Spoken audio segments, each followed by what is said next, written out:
They called him Corporal Jasper Latham once. That name had weight in the war. Men followed him into fire without question. He never asked to be brave. He just did what the moment needed. But by the time the war ended, the country had already moved on. He came back to nothing but dust and silence.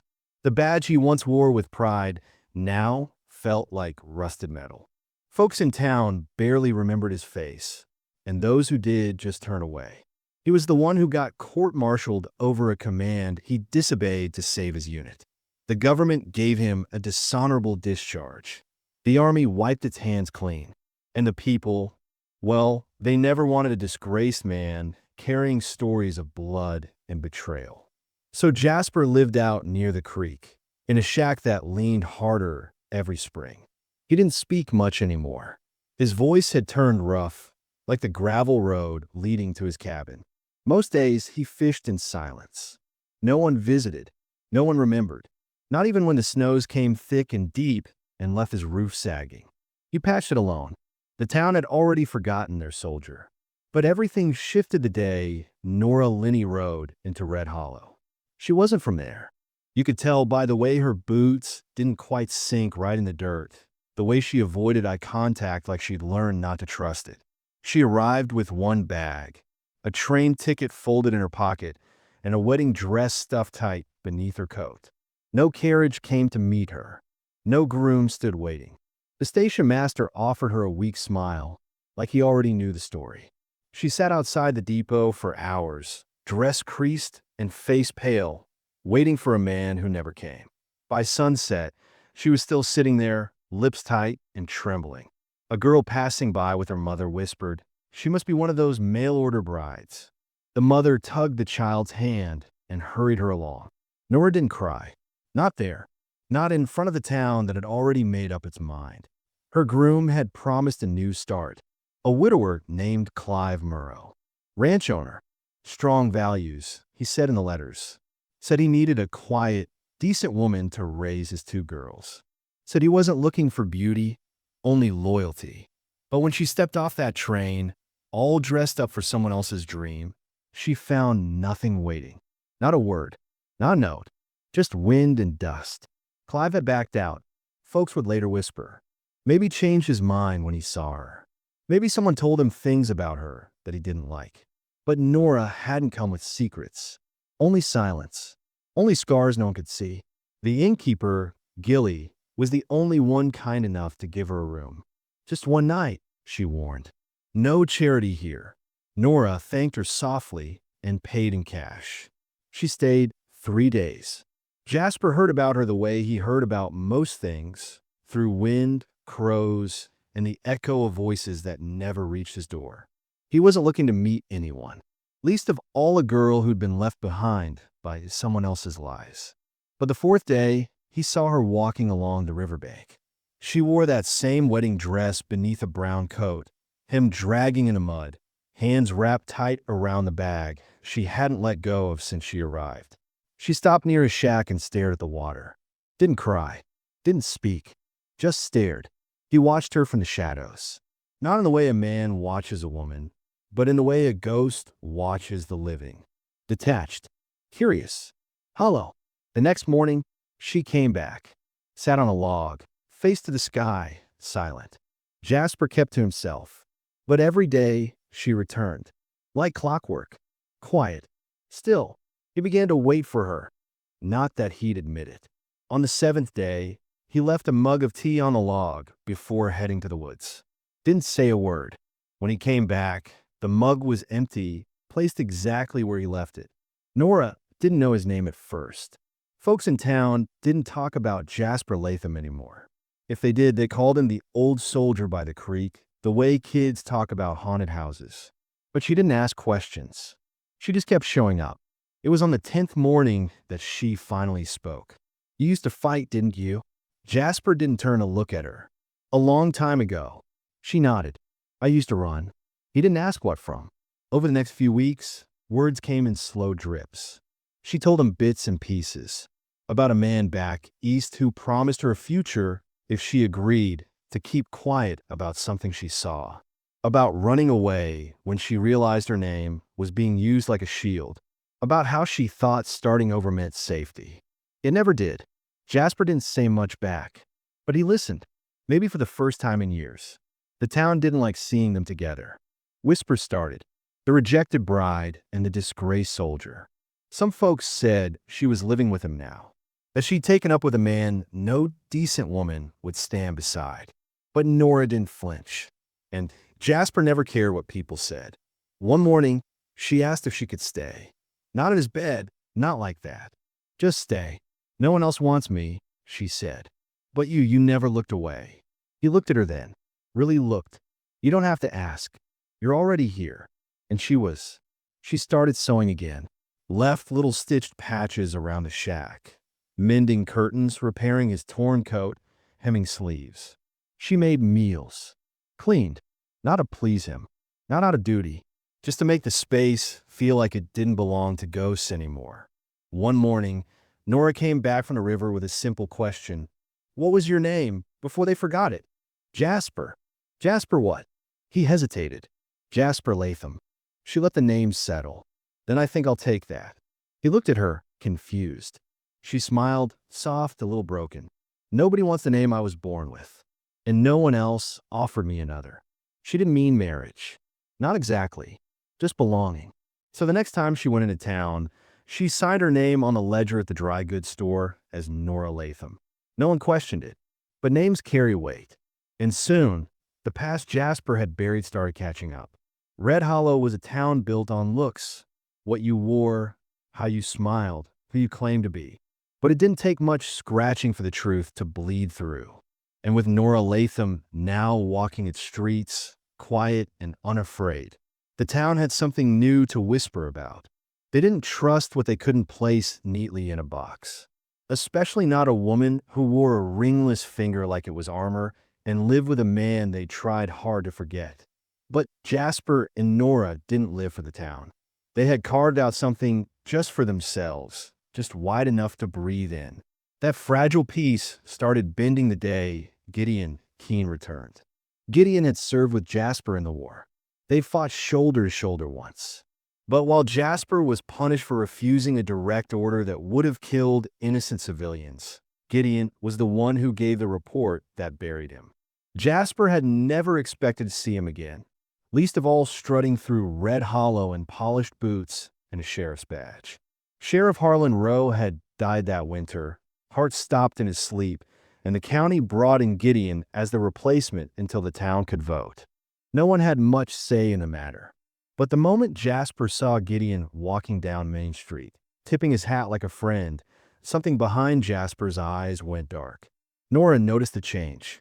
He came home that night colder, quieter, said less, drank more.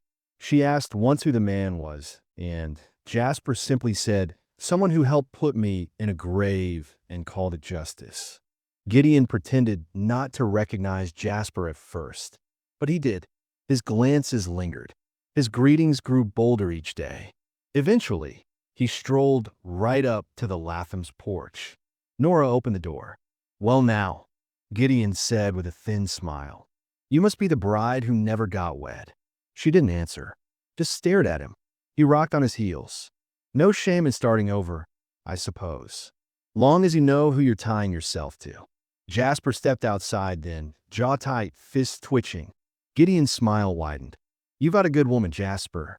Don't go making the same mistake twice. After he left, Jasper didn't speak for hours. When Nora sat beside him that night, he finally muttered, he's the one who told the board I disobeyed orders because I panicked. Said I was unfit to lead. Said I let emotions cloud my duty. Nora stayed silent. She didn't touch him, didn't try to soothe. She just let the hurt settle. I didn't panic, he said. I just didn't want to kill those people. The backstory came in fragments over the next few weeks. A ruined village in the hills. A command to torch it under suspicion had held enemy spies. Jasper refused, told his men to stand down. The others followed him. The village was empty. Only women, children, and old men. They would have died for nothing. Still, the army branded Jasper a traitor to command. Gideon called it protocol. Jasper carried that guilt like a branding iron in his chest. Nora didn't speak often about her past, but the more Jasper shared, the more she did too. She'd been born Nora Whitlock, daughter of a woman who took beatings with her head high, and a father who came home only to tear it apart. When she was 16, a man 3 times her age promised her escape if she'd lie in court about something she'd seen, something that would have sent a town leader to jail. She said no. That man made sure her name was never clean again. When she finally ran, she ran west, changing her name at every stop until she reached Red Hollow. They didn't have to say it aloud. The world had given them the same lesson. Don't expect justice, just try to survive it. Around town, there were others watching the storm gather. Miss Ruth Tilson, the preacher's sister, was one of them. She'd spent her life doing the Lord's work, but had never taken kindly to Jasper. Her brother, Reverend Elijah Tilson, had once baptized Jasper when he was just a farm boy full of promise. But after Jasper came back from war with a stain on his name, Miss Ruth made it her mission to keep the church clean of him.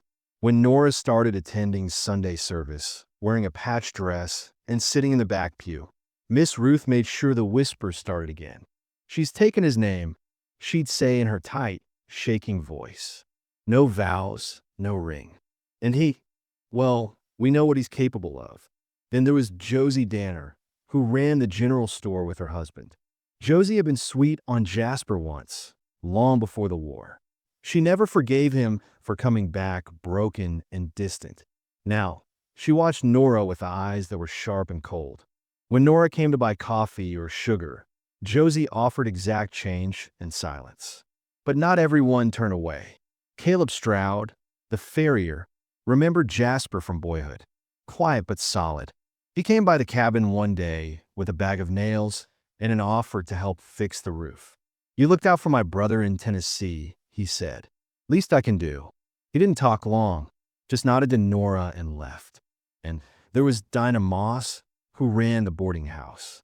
A widow twice over, with eyes like flint and a voice that didn't tremble.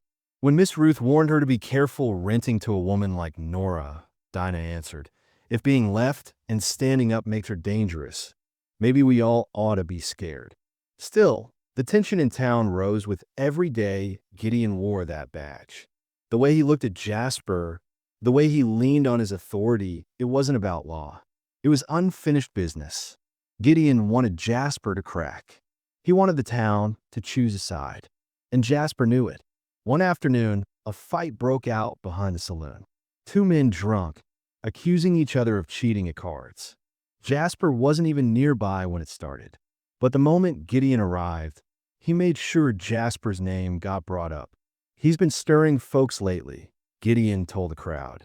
Tensions always rise when you bring broken men back into the fold. A day later, Jasper was stopped by one of Gideon's deputies on his way back from town. "You were seen talking to the Haver boy," the deputy said. "He's being investigated for theft." Jasper raised an eyebrow. "I asked him how his mother was." "Still counts as contact," the deputy said. Jasper came home that night with tight fists and a fire in his chest. "He's trying to push me, trying to make me lash out." Nora poured tea. "Don't let him. He'll keep pushing. Then let him break his own damn rope." But it wasn't just Gideon pushing. Something deeper was brewing. A letter arrived one day at the town hall, sealed and official, addressed to Sheriff Keene. Gideon read it with a smile. The army had sent word. They wanted to reopen the inquiry into Jasper's actions during the war, claiming new witness testimony had come to light. And Gideon was now officially involved. Jasper never saw the letter, but he felt a shift. He'd lived long enough to know when trouble had a name. Nora did too. She looked at him one night while the wind beat at the shutters and said, "If they come for you again, I'll stand in front of the door." He believed her. And for the first time in a long while, he was scared. Not for himself, for her. For a time, life softened around the edges. The world outside hadn't changed, but inside the cabin by the creek, Jasper and Nora found small ways to stay warm. They cooked together in the evenings. Simple meals, quiet work. She hummed while slicing onions, and he would sometimes stop what he was doing just to listen. There were still silences, but they weren't the same kind. These silences didn't hold back pain. They simply made space for comfort. The town still whispered, but there was less weight to it. People noticed that Nora held her head a little higher now, that Jasper walked with steadier steps when they came in to pick up flour or kerosene. Once at the blacksmith's, Jasper helped lift a wagon wheel off a boy's leg after it fell. No one had seen him move that fast in years. He didn't wait for thanks, just picked up the pieces, nodded to Caleb, and went home. But the boy's father came by the next morning with a sack of potatoes and a hand-drawn thank you card. Jasper didn't know where to put it, so Nora pinned it to the wall above their kitchen table. She started a small garden just behind the cabin, turned the earth with her bare hands, planted tomatoes, squash, beans. Jasper watched her from the porch, then joined her without saying why. They dug side by side, sweat running down their faces, shoulders brushing when they bent too close. One evening, she looked at her dirt-streaked palms and said, "I never thought anything I planted would get to grow." Jasper looked at her then, really looked, and said quietly, "It will." There were moments like that, soft, almost too small to notice unless you knew what pain they came from. Like the time Nora found one of Jasper's old war medals in a rusted tin beneath the floorboards. She didn't ask him why he kept it hidden. She just polished it gently with a cloth and left it on a shelf, right next to her sewing kit. He didn't move it. That was as close as he'd ever come to saying thank you. Their connection grew not from grand gestures, but from all the things they chose to stay for.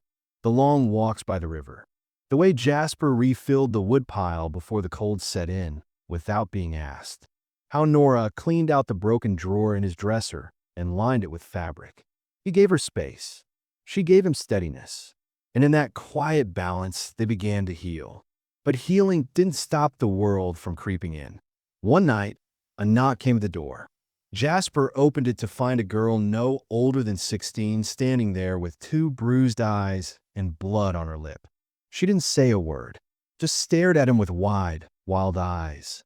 Nora came to the door, wrapped her arms around the girl, and pulled her inside. Her name was Hannah Rollins. She was the niece of the tailor's wife and had been sent west after getting in trouble with a man from back home. The man was the son of someone important. Hannah was sent away so the family name wouldn't suffer. The tailor's wife had taken her in reluctantly, more out of obligation than care.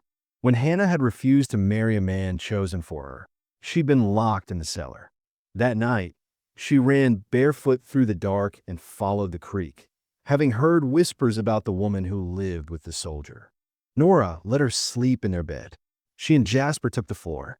They didn't send her back. Jasper built a small cot for her and cleared a space in the shed for her to keep her belongings.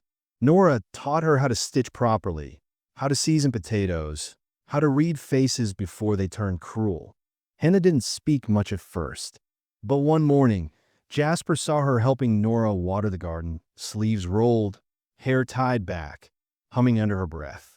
Word got out. Of course it did. Miss Ruth called it harboring sin. Josie Danner refused to sell to them for a week.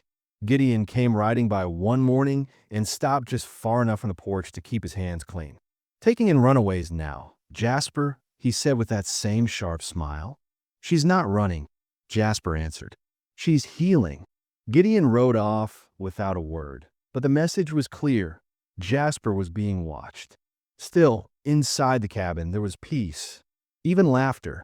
One night, the 3 of them sat around the fire while Nora tried to teach Hannah how to knit. Hannah kept dropping the yarn and cursing under her breath. And for the first time, Jasper laughed, really laughed. The sound startled him. Nora looked up, startled too, but then smiled like she'd been waiting her whole life to hear it. Another night, a sudden rainstorm flooded the creek and forced them to stack sandbags around the back door. Jasper barked orders like it was wartime again, but Hannah followed without flinching. Nora moved fast, hauling sacks like she'd done it all before. When the rain finally eased and the cabin held steady, the 3 of them collapsed in the kitchen, soaked and exhausted. Nora leaned her head against Jasper's shoulder. Hannah leaned against Nora, and for the first time, all three of them looked like a family. But outside, tension kept rising. The town council called a meeting. Gideon stood at the front of the hall and read the army's letter aloud. The War Department, he said, has authorized an informal inquiry into the actions of one Jasper Latham concerning the disobedience of direct orders and abandonment of duty during wartime. He didn't mention that the inquiry was informal, non-binding, or already being questioned by the higher-ups. He didn't need to. I recommend we consider whether harboring a man with this kind of history serves the moral fabric of Red Hollow. Caleb Stroud stood up then. That man saved my brother's life in Tennessee. Dinah Moss stood next. He's done more for that girl than anyone else in this room ever bothered to. But Miss Ruth countered with fire in her voice. Mercy does not erase sin. The meeting ended without resolution, but Gideon had made his move. Now the town watched Jasper and Nora with different eyes, not just ones filled with judgment, but with doubt. Fear. What if Gideon was right? Jasper knew what was coming next. They would push him toward another breaking point. And this time, the ones he cared about would be standing in the line of fire. Still, there were moments that reminded him why he stayed. One night, Nora brought him a wrapped parcel. Inside was a simple journal. The cover was stitched with care, the pages blank. "I thought you might want to write it down," she said, "so they don't get to write it for you." He looked at the journal like it was heavier than stone. What if I don't know how to start? Then start with the truth. He held the book for a long time before finally opening it. That same night, he and Nora lay beside each other in the dark. He reached for her hand and held it.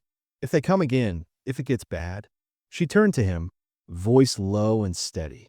"Then we face it, together." He believed her. In the mornings, the garden grew taller. The air warmed, and Hannah laughed more freely now. They had something here, something small, sacred, and worth protecting. Jasper found himself fixing the fence, clearing out the path to the creek, organizing tools. Things he hadn't bothered with for years. He wasn't preparing for flight. He was rooting in. Then, on a cloudless afternoon, a stranger rode into Red Hollow. Dust-covered, military posture, and carrying a leather satchel with government seals. He came to the post office first, then asked for directions to the Latham homestead. When he arrived at the cabin, Nora stepped outside. Jasper followed. "I'm Captain Silas Moore," the man said. "I'm here on behalf of the War Department. I need to speak with Corporal Jasper Latham." Jasper nodded slowly. "About what?" The man hesitated. "Someone's changed their story, and we think you might have been right all along." Nora looked at Jasper. His face didn't change, but something flickered behind his eyes. Captain Moore continued, "But it's not official yet. And there are people who don't want the truth to come out." The silence stretched. Then Jasper opened the door. "You'd better come in." The sky turned heavy the day after Captain Moore's visit. Not with rain, but with something more invisible, more pressing, like the ground itself was holding its breath. Jasper didn't say much after the captain left.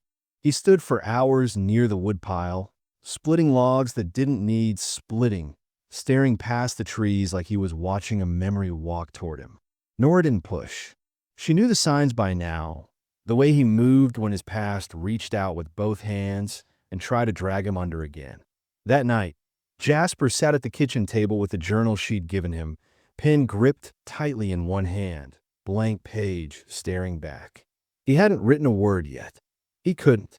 Each time he lifted the pen, the weight of everything he'd seen in that village, what he stopped, what almost happened, came rushing back so strong it made his throat tighten. He'd saved lives, yes. But what haunted him were the faces of his men who later died in battle. Men who never forgave him for going against orders, for making them choose between their duty and their conscience. He thought of Private Marks, who'd wept in the dirt after Jasper refused the command and later stepped on a mine during a retreat. He thought of Sergeant Coulter, who stood by Jasper's side during the inquiry but was discharged for insubordination a week later. The guilt wasn't clean, it was knotted and tangled like a rope pulled too tight. Meanwhile, Nora struggled with her own weight. She wore calm like a second skin, but inside, her fears churned louder each day. She worried about Jasper, about the way his silence stretched longer, about the haunted look in his eyes when he didn't think she was watching. But deeper still, something else had started to grow, a fear that maybe this home they'd built was fragile, that maybe it was all resting on a truth the world still refused to believe. One morning, Hannah found Nora by the creek, clutching a rock in her hand, so tight her knuckles were white. "What if they take him?" Nora said, voice shaking.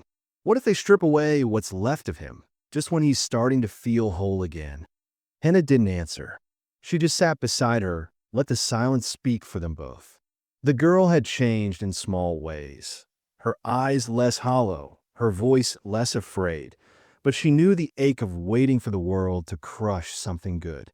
Back in town, Gideon Keene had grown colder. He didn't hide his anger anymore. Captain Moore's presence had rattled him. The inquiry was meant to be a quiet tool of shame, not something that might exonerate the man Gideon had built his badge upon. He started making rounds more aggressively. Stopped Jasper and Nora on the road. Asked questions that weren't his to ask. "You trust this man?" he asked Nora once, when Jasper was off buying supplies. "You trust a man who disobeyed orders? Who broke his own men's faith?" Nora looked him dead in the eye. "I trust him more than I trust men who wear justice like a costume." Gideon's eyes narrowed. "That trust will break you one day." Still, fear crept in, quiet, like a slow leak in the roof. Captain Moore hadn't returned. Days passed, then a week. No letters. No word. Jasper tried to keep busy, but the uncertainty gnawed at him. Nora tried to comfort him, but her words felt too thin, like patches on a coat that couldn't keep out the cold anymore. The setback hit hardest when they received a summons. A town hall meeting called by the council. Official. Required. Jasper was to appear. The letter didn't say why, but the tone was clear. Gideon had something planned. On the day of the meeting, Nora helped Jasper into a freshly washed shirt and stitched coat. She kissed his knuckles before he walked out. Hannah watched from the doorway, her arms crossed tight, eyes fierce. "They don't get to tear him down," she whispered. The room was packed. The air buzzed with judgment and heat. Gideon stood at the front, like a preacher ready to deliver a sermon of fire. "Today," he began, "we are not here to retry a war. We are here to examine the kind of man Red Hollow wants to call its neighbor. There have been questions, concerns, about the influence of Mr. Jasper Latham on our community, about the people he surrounds himself with, about whether he brings safety or danger to our town." He paced slowly. This man took in a runaway girl, claimed a woman as his wife with no vows spoken before God, and now, he invites federal attention over a case long buried. Do we want that? Jasper stood jaw tight. "You want to know the kind of man I am, Gideon? I'm the kind of man who didn't burn down a village of innocent people just because I was told to." Gasps. Murmurs. Gideon's face didn't change.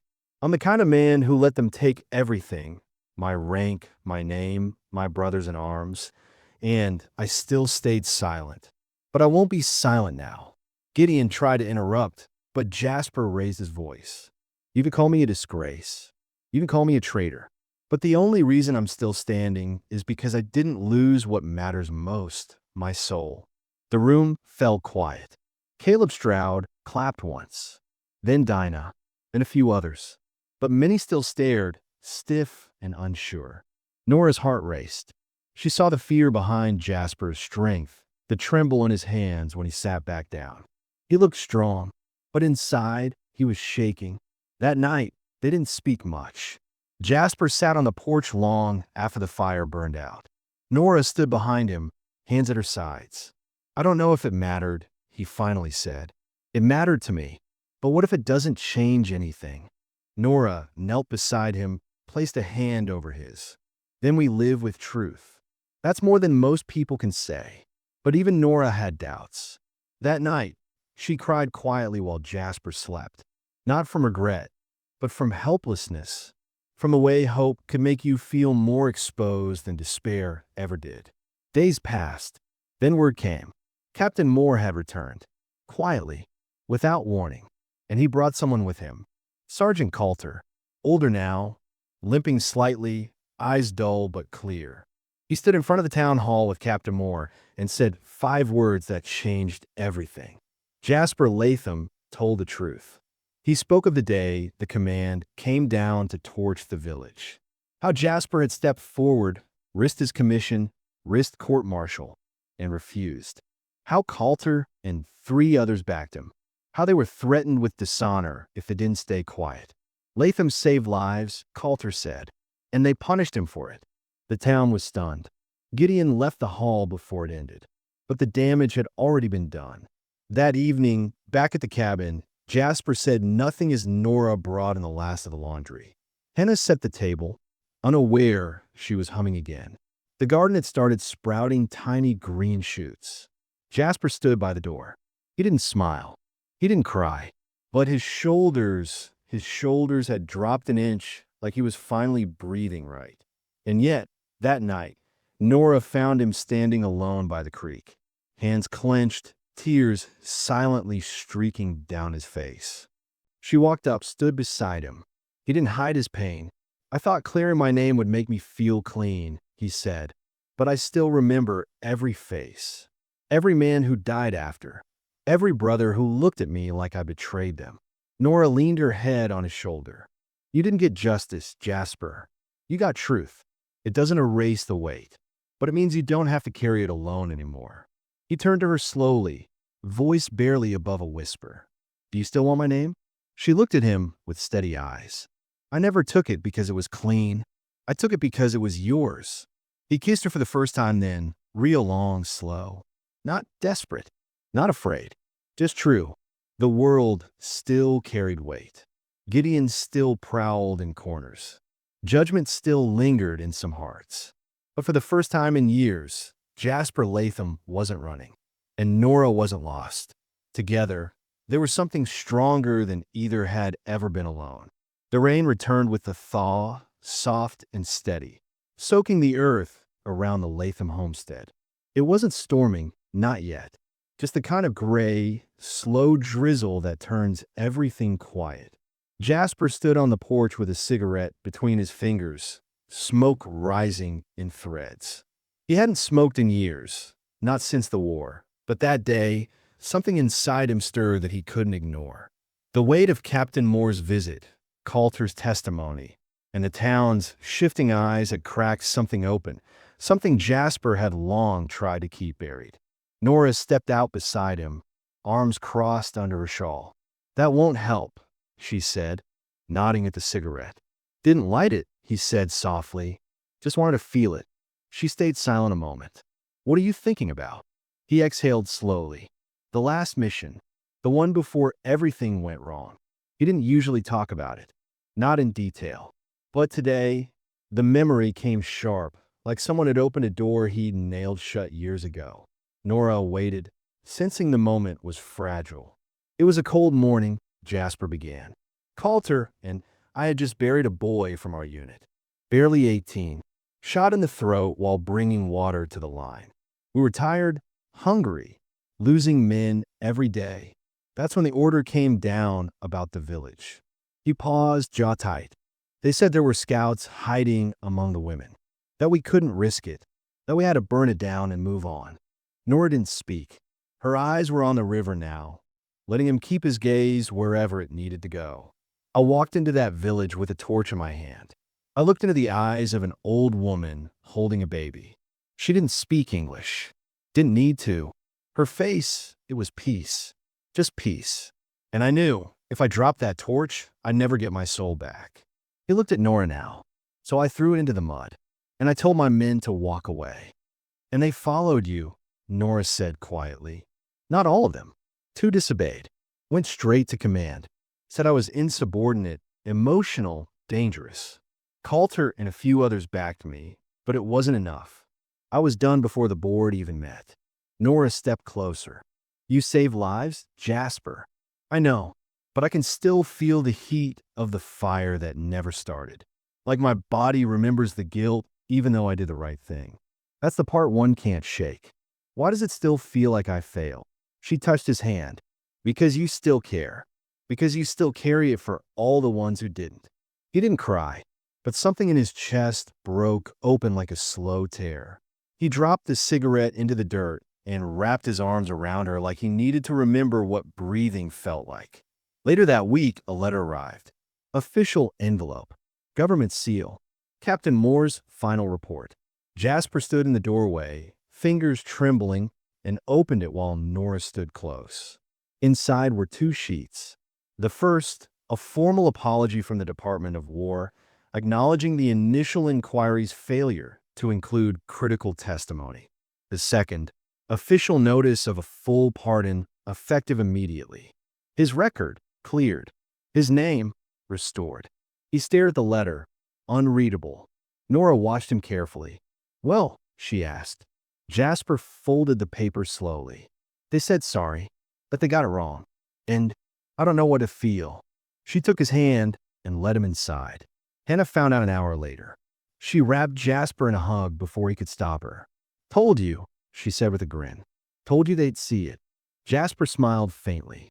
"Not sure I cared about them seeing it. Just needed to say it out loud." That night, the three of them cooked a real dinner. Roast rabbit, potatoes, cornbread. Hannah insisted on setting the table right. She even brought out the cracked candle Nora had saved for months. They sat together, the fire warm, the cabin glowing with something that felt like a beginning. But peace didn't last long in a town where resentment still lingered. Gideon came the next morning. He didn't knock, just stood at the edge of the property, gloved hands clenched, jaw hard. Jasper stepped outside slowly. "Got your letter," Gideon said. Jasper nodded. "Didn't think you'd be by to congratulate me. I came to say it changes nothing." Jasper tilted his head. "You sure about that?" Gideon took a step forward. "You may have fooled the army, but this town knows what you are. A man who thinks he's better than orders. A man who let others die so he could feel like a hero." Jasper stepped down off the porch, calm but steady. "I did what was right. If that cost me your approval, I'll sleep fine." Gideon's voice dropped low. "You got lucky, Jasper. That's all. But you keep pushing, keep parading around like you're clean, and something's gonna give." Jasper didn't respond. He simply turned around and walked back inside, the door closing soft behind him. Nora had been listening. Her eyes were stormy. "Don't let him get in," she said. "I'm not," Jasper answered. "But he's not finished." A week later, Jasper received word that his official discharge had been reclassified to honorable. A courier brought it, crisp and final. It was done, and that night, Jasper finally opened the journal. He started writing. He wrote about the village, the boy who died for a bucket of water, the old woman with the baby, the fire that didn't happen, the guilt that lingered anyway. He wrote about Nora, about the day she sat by the creek with nothing but a broken promise and chose to stay, about how she never asked him to be anything more than honest, about how she held him together thread by thread. He wrote about Hannah, her scars, her stubbornness, her hope. And then he wrote about Gideon, about how a man like that needed control more than truth, about the danger of men who feared being wrong more than being cruel. By dawn, he was still writing. Nora found him slumped at the table, pen in hand, pages filled. She kissed his shoulder. "You didn't sleep?" she said. "No," he said, "but I feel lighter." That day, he rode into town with Nora beside him. He walked into the town hall and placed the journal in front of Reverend Tilson. "Read it," he said, out loud, in Sunday service. The Reverend blinked. "Why?" "Because it's the truth. And the people in this town need to remember what truth looks like." The Reverend agreed, hesitantly. And on Sunday, the church was packed. The Reverend read Jasper's words slowly. Clearly, his voice trembled on the part about the village. People wept silently. Even Miss Ruth couldn't speak. At the end, the room was silent. Then someone stood, Caleb. Then Dinah. Then a young man Jasper didn't know. One by one they stood, not clapping, just standing, as if to say, "We see you now." Gideon wasn't there. He left town the next day. Word had he resigned. Said the job wasn't what he expected. No one missed him. Back at the cabin, spring had fully arrived. The garden blossomed. Hannah made plans to start a school for girls who'd been cast aside like she had. Nora sewed dresses from scraps. Jasper built benches. He carved birds into the corners, like he used to as a boy. One afternoon, Jasper knelt before Nora on the porch. No ring, no crowd, just them. "I've already taken your name," she said with a smile. He shook his head. Not properly. Then he whispered, "Marry me." She said yes. Not because she needed his name, but because she had seen the whole of him, scarred, broken, redeemed, and still chose to stay. And Jasper Latham, once exiled and forgotten, finally came home. The morning of the wedding came soft and golden. No church bells, no lace-trimmed pews, no guests in fine clothes. Just a clearing behind the cabin, where the tall grass swayed in the breeze and the river ran steady nearby. Jasper wore his best shirt, sleeves rolled, hair combed back, but still unruly. Nora stood beside him in a simple blue dress she'd sewn herself, the hem stitched with quiet hands in the evenings after supper, her long hair braided down her back. Hannah stood between them with a single wildflower bouquet and eyes full of something close to pride. Reverend Tilson came, as promised, though he brought no sermon. He'd said all he needed to say when he read Jasper's journal aloud. This was something simpler, more human.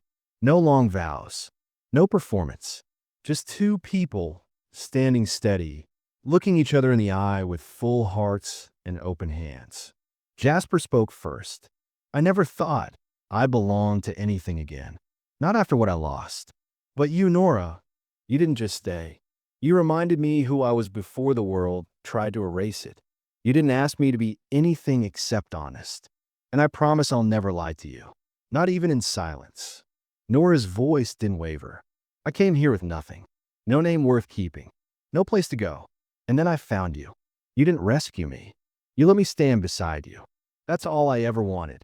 And now, I want every day we have left, yours and mine, to be lived without hiding." There were no rings, just fingers laced tightly together. No audience, just the rustle of leaves and the river humming low. Reverend Tilson pronounced them husband and wife, and Hannah let out a quiet cheer that made Jasper laugh, head tilted back, freer than he'd ever looked before. After, they ate supper at the old wooden table. Rabbit stew, cornbread, blackberry preserves. Dinah Moss had sent a peach pie. Caleb dropped off firewood with a bottle of cider tucked beneath the tarp. Folks didn't come in droves, but the few that mattered made themselves known. The rest of the town, those still unsure, kept their distance, but the silence no longer hurt. It just didn't matter anymore. That night, after Hannah had gone to bed and the fire had dimmed to glowing coals, Nora and Jasper stood on the porch watching the moon rise. They said little. They didn't need to. There was a closeness now that didn't rely on words. Jasper reached for her hand, traced the lines of her palm like he was reading a map he'd already memorized. She leaned against him, her head to his chest, listening to the rhythm of a heart she'd come to trust more than any promise. They made love that night, unrushed, quiet, lit by lamplight and softened by years of ache that had finally turned to safety. It wasn't passion they'd been missing. It was safety, the kind that comes from being seen and still chosen. In the weeks that followed, life went on, but it no longer felt like survival. Hannah's school plans began to take root. A few families sent their girls to her in secret, hoping for something better than the silence they'd been raised in. Nora stitched uniforms for them, taught them how to speak without apology. Jasper worked on carving desks from fallen trees, his hands always moving, always building. Some days, Nora would find him at the edge of the garden, just watching the beans grow, the soil dark and full beneath his boots. She'd wrap her arms around him from behind, and he'd lean into her without a word.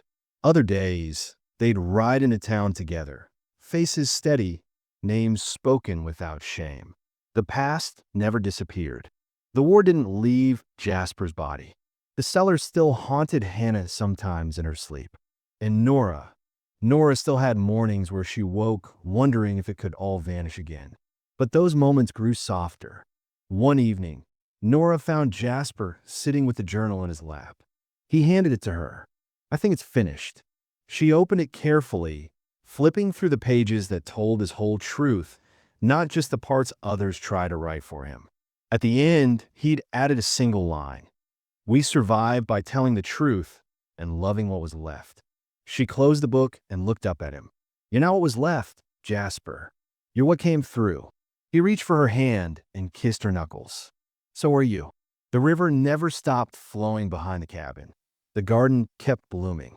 And in a world that still didn't always offer kindness, Jasper and Nora built something that didn't need permission to exist. Something quiet, honest, whole. That was enough.